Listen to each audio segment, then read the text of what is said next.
Hello guys, welcome to my at cook channel. আজকে আমরা নিয়ে চলে এসেছি, আপনারা যদি মাংস রান্না ভালো করে না পারেন তাহলে আমার এই রেসিপিটা দেখে মাংস রান্না খুবই টেস্টিভাবে বানিয়ে নিতে পারবেন। দেখে নেওয়া যাক আজকের এই রেসিপি। আজকের এই মাংস রান্না, মাংসটা কষা কিভাবে কষিয়ে নিলে মাংসের স্বাদ দ্বিগুণ বেড়ে যায়, আজকে আমরা এই ভিডিওটাই সম্পূর্ণ দেখে নেব। সর্বপ্রথম এখানে আমি প্রায় 1 কিলো পরিমাণের মাংস নিয়ে নিয়েছি। এখানে আমি প্লেন মাংস নিয়ে নিয়েছি। এই প্লেন মাংসগুলো খুবই সরু সরু করে কেটে নিয়েছি যাতে মশলাগুলো এর মধ্যে ভালোভাবে অ্যাবসর্ব হয়।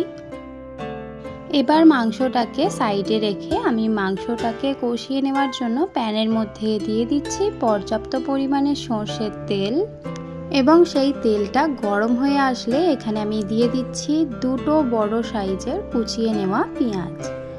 মাংস কষার মধ্যে সবসময় কিন্তু পেঁয়াজের পরিমাণটা অনেকটাই বেশি রাখতে হবে, না হলে কিন্তু মাংস কষাতে ভালো টেস্ট হবে না বা স্বাদ হবে না। পেঁয়াজগুলো প্যানের মধ্যে দিয়ে দেওয়ার পর ভালোভাবে নাড়াচাড়া করে অল্প একটু লাল ব্রাউন করে ভেজে নেব। পেঁয়াজটা অল্প একটু নাড়াচাড়া করতে করতে দেখবেন পেঁয়াজের মধ্যে হালকা একটু কালার চলে এসেছে। সেই পর্যায়ে আমি দিয়ে দিচ্ছি স্বাদ পরিমাণে নুন, আর দিয়ে দিচ্ছি 1 চা চামচ জিরে গুঁড়ো। এই দুটি মশলা দেওয়া হয়ে গেলে ভালোভাবে পেঁয়াজটাকে আরও একটু নাড়াচাড়া করে মিক্স করে নেব।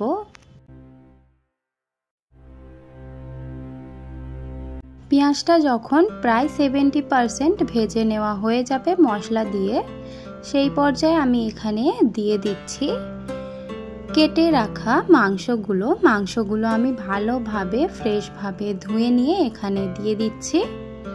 মাংসগুলো এবার পেঁয়াজের সঙ্গে ভালোভাবে নাড়াচাড়া করে মিক্স করে নেব।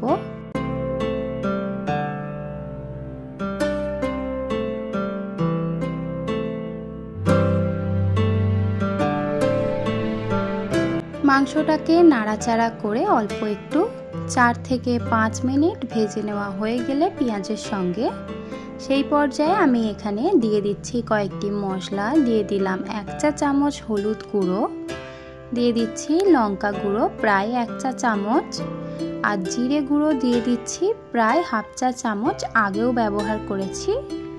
এখানে আমি কাশ্মীরি গুঁড়ো লঙ্কা দিয়ে দিচ্ছি রঙের জন্য 1 চা চামচ, আদা এবং রসুনের পেস্ট দিয়ে দিচ্ছি 2 চা চামচ। এই সবগুলি মশলা দেওয়া হয়ে গেলে ভালোভাবে নাড়াচাড়া করে কষিয়ে নেব মশলাটাকে মাংসর সাথে।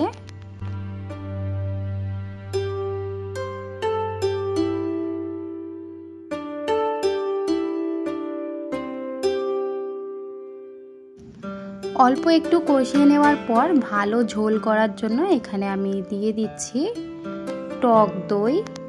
মাংস কষার মধ্যে টক দই দিলে কিন্তু স্বাদটা পুরোপুরি দ্বিগুণ বেড়ে যায় এবং মাংসর যে কাইটা হয় সেটাও সুন্দর হয়।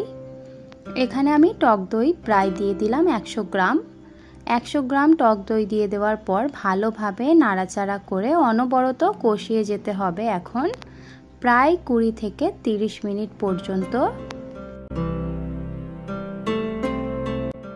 20 থেকে 30 মিনিট হালকা হালকা জল দিয়ে ভালোভাবে কষিয়ে নেওয়ার পর এখানে সুন্দর মতো মাংসর মধ্যে তেল বেরিয়ে এসেছে।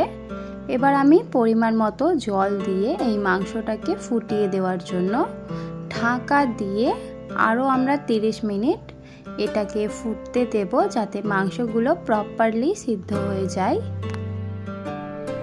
30 মিনিট পর ঢাকা খুললাম। দেখুন মাংসগুলোর কিন্তু জলটা পুরোপুরি শুকিয়ে এসেছে। এখানে মাংসর মধ্যে যতটা আমাদের কষা করার জন্য গ্রেভি দরকার ততটাই আমরা এখানে রাখবো। এখানে আমি গ্যাসটা অফ করে স্টে করতে দিয়ে দেব প্রায় 2 থেকে 3 মিনিট। 2 থেকে 3 মিনিট স্টে করে রাখার পর দেখতেই পাচ্ছেন মাংসের কালারটা কতটা সুন্দর এসেছে, এবং এখানে আমি ধনেপাতা কুচি দিয়ে দিচ্ছি অল্প করে। মাংস কষা আমাদের এখানে প্রপার রেডি। আপনারা যদি আমার মতো এভাবে মাংস কষা বানিয়ে নেন বাড়িতে, তাহলে কিন্তু অবশ্যই দ্বিগুণ স্বাদের হবে। আশা করি এই ভিডিওটা আপনাদের ভালো লেগেছে। যদি ভালো লেগে থাকে কমেন্টে অবশ্যই জানাবেন যে ভিডিওটা আপনাদের কেমন লাগলো। যদি আপনাদের এই ভিডিওটা ভালো লেগে থাকে তাহলে অবশ্যই লাইক, শেয়ার এন্ড সাবস্ক্রাইব করে দেবেন। যদি আমার চ্যানেলে আপনি নতুন হয়ে থাকেন অবশ্যই চ্যানেলটিকে সাবস্ক্রাইব করে আমার পাশে থাকবেন। দেখা হবে নেক্সট ভিডিওতে। আজকের এই ভিডিওটা দেখার জন্য অনেক অনেক ধন্যবাদ।